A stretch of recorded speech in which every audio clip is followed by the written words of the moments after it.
প্রিয় খামারি ভাই ও বন্ধুরা, কেমন আছেন? আশা করি সবাই ভালো আছেন। বরাবর মতন আজকেও আমি আপনাদের জন্য একটা নতুন ভিডিও নিয়ে আসলাম। সো আমাদের কাছে অনেকেই জানতে চেয়েছেন আমরা কিভাবে পুকুরে সবুজ খাবার তৈরি করব। তো আজকে আমি আপনাদেরকে জানাবো কিভাবে আমরা পুকুরে সবুজ খাবার তৈরি করব এবং সেই সাথে জানাবো কিভাবে মাছের কি প্রোডাক্ট ইউজ করলে মাছের গ্রোথটা ভালো পাবেন, এই নিয়ে বিস্তারিত। সো আপনারা সবাই ধৈর্য ধরে সম্পূর্ণ ভিডিওটা দেখবেন। আশা করি আজকে সম্পূর্ণ ভিডিওটা দেখলে মাছের প্রাকৃতিক খাবার তৈরি সহ মাছের ভিটামিনের ডোজ বা গ্রোথ কিভাবে ডেভেলপড হবে সেই ধরনের প্রোডাক্ট সব কিছু সম্পর্কে আজকে বিস্তারিত জানতে পারবেন। তাই চলুন আর দেরি না করে ভিডিও শুরু করি। ভিডিও শুরু করার আগে আমার ছোট্ট একটি রিকোয়েস্ট, অবশ্যই চাষি ভাই ইউটিউব চ্যানেলটি সাবস্ক্রাইব করবেন এবং আপনার যারা মাছ চাষি বন্ধু আছে তাদের কাছে ভিডিওটি শেয়ার করবেন। চলুন শুরু করি। ফিরছি ইন্টুর পরে। চাষি ভাই, আপনার বিশ্বস্ত সঙ্গী। তো ভিডিও শুরু করার প্রথমেই আমরা জেনে দেখি যে পুকুরে সবুজ খাবারটা কি এবং কখন সবুজ খাবারটা দেবার প্রয়োজন পড়ে। আসলে পুকুরের পানি সবুজ বা পুকুরের পানিতে সবুজ খাবার হওয়া এই বিষয়টা হচ্ছে প্রাকৃতিকভাবে কিছু খাবার তৈরি হয় পুকুরে, ঠিক আছে? যে খাবারটা হচ্ছে অটোমেটিকই পুকুরে তৈরি হয় এবং সব ধরনের মাছ এগুলা খায়। এই খাবারগুলোর মধ্যে থাকে জিও প্লাঙ্কটন, ফাইটো প্লাঙ্কটন, হ্যাঁ, বিভিন্ন ধরনের ছোট শৈবাল, হ্যাঁ, এবং কিছু উপকারী ব্যাকটেরিয়া। এইগুলা হচ্ছে মাছের প্রাকৃতিক খাবার এবং এইগুলা খেলে মাছের গ্রোথ খুবই ডেভেলপড হয়, খুবই অতি তাড়াতাড়ি বৃদ্ধি পায়। এখন বিশেষ করে আমরা যখন পুকুরে বেশি ঘনত্বে মাছ ছাড়ি তখন পুকুরে এই খাবারের পরিমাণটা কমে যায়, যেটা পরিমাণ হওয়ার কথা তার থেকে বেশি মাছে খেয়ে ফেলে। এই জন্য আর ওই খাবারটা মজুত হয় না, দেখা যায় না। এই জন্য আমাদের কি করতে হয়, বাইরে থেকে এই যে প্লাঙ্কটন হওয়ার জন্য কিছু কিছু প্রোডাক্ট ব্যবহার করতে হয়। আগে সনাতন পদ্ধতিতে মানুষ ইউরিয়া সার, তারপর ঢ্যাপ সার বা টিএসপি সার এইগুলো ব্যবহার করত, কিন্তু বর্তমানে এখন আধুনিকতার ছোঁয়া আসছে। এই ধরনের সার ব্যবহার না করাটাই ভালো। সার ব্যবহার করলে এই ধরনের খাবার তৈরি হয় কিন্তু প্রপার ওয়েতে তৈরি হবে না। সো আমি আপনাদের আজকে জানানোর চেষ্টা করব কিভাবে আপনি অর্গানিক কিছু ঔষধ বা মেডিসিন ব্যবহার করে আপনার পুকুরের এই সবুজ খাবার তৈরি করবেন এবং এই সবুজ খাবারের সাথে আরও 2টা মেডিসিন ব্যবহার করলে কিভাবে আপনার পুকুরের মাছের গ্রোথ আরও বেশি ভালো হবে। সো আপনারা ভিডিওতে যেমন দেখতে পাচ্ছেন, এটা আমার নিজের পুকুরের জন্য আমি এই প্রোডাক্টগুলো ব্যবহার করতেছি। এই প্রোডাক্টগুলো হচ্ছে এক এক করে যদি আমি প্রোডাক্টের নামগুলো বলি, প্রথমে দিলাম খৈল, গমের আটা, ইস্ট পাউডার, তারপরে চিটাগুড় বা মোলাসেস, স্কোয়ার অ্যাকুয়ামিক্স, অরুলিনা, ফাইটোজেন। সবুজ খাবার তৈরির জন্য এই প্রোডাক্টগুলো আমি ব্যবহার করব। তো এর আগে আমরা প্রোডাক্ট তৈরি করা সম্পর্কে জানার আগে আরেকটু জেনে আসি আপনি কখন দিবেন, কখন এই খাবারটা দিবেন এবং হচ্ছে কখন আপনি প্রয়োজন মনে করবেন যে আপনার পুকুরের সবুজ খাবারের প্রয়োজন। এই সবুজ খাবার পুকুরে প্রয়োজন করে এটা পরীক্ষা করার জন্য আপনার পুকুরের মধ্যে আপনার এক হাত পানির নিচে ডুবিয়ে দেবেন, একবার সোজা এক হাত ডুবিয়ে দেবেন। হাত ডোবানোর পরে নিচের হাতের তালুর দিক তাকাবেন। তালুর দিক তাকালে যদি আপনার তালু দেখা যায় তাহলে বুঝতে পারবেন আপনার পুকুরে সবুজ খাবার নাই। হ্যাঁ, এই জন্য আপনার অন্যত্র থেকে সবুজ খাবার দিতে হবে অথবা প্রাকৃতিক খাবার তৈরি করতে হবে। আর যদি পুকুরে দেখেন যে হাতের তালু কিছুটা পরিমাণে দেখা যায় বা বোঝা যায় তাইলে বুঝবেন যে খাবার প্রয়োজন। আর যদি দেখেন যে বোঝা যায় না তাইলে বুঝবেন যে আপনার খাবার আছে। যদি একবারই না বোঝা যায় তাহলে দেখবেন যে প্রাকৃতিক খাবার আপনার পুকুরে ভরপুর, তাইলে আর খাবার দেওয়ার প্রয়োজন নাই। আর যদি আপনার খাবার দেওয়ার প্রয়োজন পড়ে এই পরীক্ষার মাধ্যমে, তাহলে অবশ্যই আপনি বাইরে থেকে এই খাবারটা তৈরি করে দেবেন। আসলে প্রাকৃতিকভাবে এই যে ফাইটোপ্লাঙ্কটন, জিও প্লাঙ্কটন, তারপরে বিভিন্ন প্রকারের উপকারী ব্যাকটেরিয়া বা ছত্রাক, এইগুলো দিয়ে মাছের গ্রোথটা স্বাভাবিকের খাবারের চেয়েও অনেক গুণ বেড়ে যায়। এটি আপনার চিংড়ি, কার্প জাতীয় মাছ, সব ধরনের অন অ্যাভারেজ সব ধরনের মাছেই ব্যবহার করতে পারেন। বিশেষ করে কার্প জাতীয় মাছের জন্য এই খাবারটা ব্যবহার করলে বেশি ভালো হয়। আপনি চাইলে এই যে আমি আমার নিজের চিংড়ির পুকুরের জন্য আমরা হলো মিশ্র চাষ, চিংড়ি এবং কার্প একসাথে চাষ। আমি আমার পুকুরের জন্য একসাথে চাষের মিশ্র চাষের মধ্যে এই খাবারটা আমি এখন দিয়ে দেব। কারণ হচ্ছে আমার পুকুরের পানি একবার স্বচ্ছ, পুকুরের পানিতে কোনো খাবার নাই। এই কারণে হচ্ছে আমি আমার এই পুকুরে এই খাবারটা তৈরি করে দিয়ে দেব।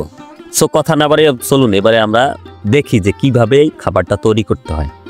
এই খাবারটা তৈরির জন্য অনেক কোম্পানির অনেক ধরনের প্রোডাক্ট আছে। আমি আজকে নিয়ে আসছি, সবগুলো প্রোডাক্টই নিয়ে আসছি স্কোয়ার ফার্মাসিউটিক্যাল লিমিটেডের পণ্য। সো এটা কোনো বিজ্ঞাপনের বা স্পন্সর ভিডিও না, এটা জাস্ট আমি আমার পুকুরে ব্যবহার করছি আর আমি আপনাদের দেখানোর চেষ্টা করতেছি যে আমি কিভাবে তৈরি করতেছি এবং কিভাবে আমি এই সব ফর্মুলাগুলো ব্যবহার করতেছি একসাথে। এই জন্য সো আমরা প্রথমে একদিনের জন্য পানিটা রেখে ভিজাই রাখছি। পানির সাথে আমি কিছু অয়েল এবং চিটাগুড় দিয়ে রাখছিলাম। চিটাগুড় দেওয়ার পরে পরবর্তী দিন আমরা কি করছি, এই যে আপনারা যেমন দেখতে পারতেছেন ভিডিওতে, অরুণিলা, ফাইটোজেন, স্কোয়ার একুয়ামিক্স, ইস্ট পাউডার, তারপরে গমের আটা, এগুলো একসাথে মিশিয়ে 48 ঘন্টা ভিজিয়ে রাখবো। ভিজিয়ে রাখার পরে এই খাবারটারে আমরা যখন উপরে যে পানিটা ভাসবে, একসাথে আপনি চাইলে দিয়ে দিতে পারেন। যদি আপনার চিংড়ির পুকুর হয় তাহলে একসাথে না গিয়ে ওই ভিজানোর পরে যে উপরে যে পানিটা জমা হবে ওই পানিটা নিয়ে আপনার সমস্ত পুকুরে দিয়ে দেবেন। এরকম করছে ধাপ বাই ধাপ 3 দিনে সম্পূর্ণ খাবারটাই পুকুরে দিয়ে দেব। তাইলে হবে কি, আমার পুকুরের যে এই যে পানির কালারটা যে এখন স্বচ্ছ দেখাচ্ছে, খাবার নেই, সেই এই সমস্যাটা সমাধান হয়ে একবারে পুকুরে সবুজ খাবারে ভরপুর ভরে যাবে এবং এই খাবারটা খাওয়ার পরে মাছের গ্রোথ দ্বিগুণ হয়ে যাবে। ঠিক আছে, এটি আমি গত বছর 2 থেকে 3 বার ডোজ করছি। এবছর আমার সময় স্বল্পতার কারণে দেওয়া হয় নাই, কিন্তু এখন চেষ্টা করতেছি। আর একটা বিশেষ কথা, যখনই এই খাবারটা প্রয়োগ করবেন অবশ্যই আবহাওয়া ভালো থাকতে হবে এবং আপনার পুকুরের মান, মানে পুকুরের মাছ যদি অসুস্থ থাকে অথবা যদি পুকুরে মাছ মারা যায় বা অ্যামোনিয়া গ্যাসের পরিমাণ বেশি আছে, অক্সিজেন ফল করছে, আবহাওয়া খারাপ, তখন এই ধরনের খাবার ব্যবহার করা যাবে না। যখন দেখবে আপনার পুকুরের মাছ সম্পূর্ণভাবে সুস্থ, পুকুরের চারপাশ কোথাও কোনো পুকুরে কোনো ট্রাভেল নেই, তারপরে পুকুরের পিএইচ ঠিক আছে, তারপরে অ্যামোনিয়া গ্যাসও ঠিক আছে, এবং এটি ব্যবহার করার আগে চুন এবং জীবাণুনাশক আমি করে নিয়েছি। এই পুকুরে আমি যখন ব্যবহার করবো এটার আগে চুন এবং জীবাণুনাশক দিয়ে দিয়েছি। এরপরে আমি এখন এই খাবারটা তৈরি করতেছি। সো আশা করি এই খাবারটা দিলে আমার মাছের গ্রোথ ভালো হবে। আবারও বলি আপনাদের সতর্কতার জন্য, যখন আবহাওয়া খারাপ, মানে রোদ নাই, মেঘলা থাকে, হ্যাঁ, তখন এই খাবারটা যদি ব্যবহার করেন তাহলে খাবারের কার্যক্ষমতা খুবই কম হবে। যখন আবহাওয়াটা দেখবেন একবারে সুন্দর, রোদ আছে এবং মেঘলা পরিবেশ নাই, বৃষ্টি নাই, তখন ব্যবহার করলে আপনি 100% রেজাল্ট পাবেন। অন্যথায় আপনার রেজাল্ট দেখতে পারবেন না। আপনি মনে করবেন যে খাবার দিন, হ্যাঁ কিছুটা তো উপকার হবেই, ধরেন 50% কাজ হবে, বাট 100% রেজাল্ট পাওয়ার জন্য আপনার অবশ্যই প্রাকৃতিক আবহাওয়া যেদিন ভালো, রৌদ্র উজ্জ্বল দিন, সেদিন আপনার এই খাবারটা ব্যবহার করতে হবে বা এই খাবারটা পুকুরে দিতে হবে। তো আমি ভিডিওর শুরুতেই বলছিলাম আমরা যে কিভাবে খাবার তৈরি করব এবং কিভাবে এবং গ্রোথটাও ডেভেলপ করবো, এই বিষয় নিয়ে কথা বলবো।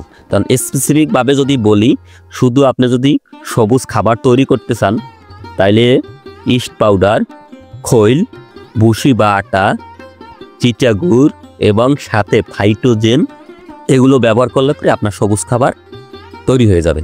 বাট আপনি যদি এই সবুজ খাবারের সাথে সাথে যদি ভাবেন যে আপনার টোটটা একটু ডেভেলপমেন্ট করতে চান এবং মাছের বৃদ্ধিটা একটু ত্বরান্বিত করতে চান প্রাকৃতিক উপায়, তাইলে আপনি এর সাথে ব্যবহার করতে পারেন অরুলিনা এবং স্কোয়ার একুয়ামিক্স।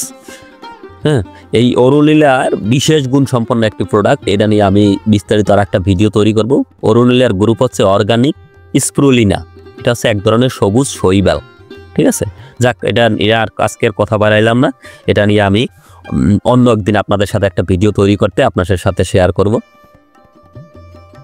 সো আশা করি আজকের ভিডিও আপনাদের ভালো লাগছে, আপনারা ইনফরমেশনটা আসলে কিভাবে সবুজ খাবার তৈরি করবেন বিষয়টা বুঝতে পারছেন। তারপরে যদি কারো বুঝতে অসুবিধা হয় বা কোনো বিষয় সম্পর্কে জানার থাকে তাহলে অবশ্যই আমার হোয়াটসঅ্যাপ নাম্বার ডিসক্রিপশনে দেওয়া থাকলো, এই জায়গায় নক করবেন। আশা করি SMS দিলে আমি রিপ্লাই দেওয়ার চেষ্টা করব। আর যদি এই প্রোডাক্টটাকে ব্যবহার করতে চান, কোনটার পরিমাণ কীরকম হওয়া দরকার সেই বিষয়েও জানতে চান, তাহলে অবশ্যই হোয়াটসঅ্যাপে নক দিন। আমি আমার সাধ্য মতন চেষ্টা করব আপনাদের কোন ফর্মুলাটা কোনভাবে প্রয়োজন এবং কোনটার পরিমাণ কতটুকু সেটা আমি জানিয়ে দেওয়ার চেষ্টা করব। সো আজকে আর কথা বাড়াবো না, আশা করি আজকের ভিডিওটা আপনাদের উপকারে আসবে। আমি সবসময় চেষ্টা করি যাতে আপনাদের উপকারে আসে এই ধরনের কিছু প্রোডাক্ট নিয়ে কাজ করতে। এখন যেহেতু মাছের সিজন, আমি এখন চেষ্টা করতেছি মাছের বিভিন্ন বিষয় সম্পর্কে আপনাদের জানানোর জন্য। এরপরে আবার যখন সবজি অথবা ধানের সিজন আসবে তখন আমরা এই ধানের এই সব বিষয় নিয়ে আলোচনা করব। সো এই ধরনের কৃষি বিষয়ক ভিডিও পেতে অবশ্যই আমার সাথে যুক্ত থাকবেন, আর লাইক কমেন্ট শেয়ার করে আমার ভিডিও বানানোর উৎসাহ বাড়াবেন। আশা করি আমিও তাইলে উৎসাহ পাবো এবং নতুন নতুন ভিডিও দেওয়ার জন্য নিজেকে আরও বেটারভাবে প্রস্তুত করব।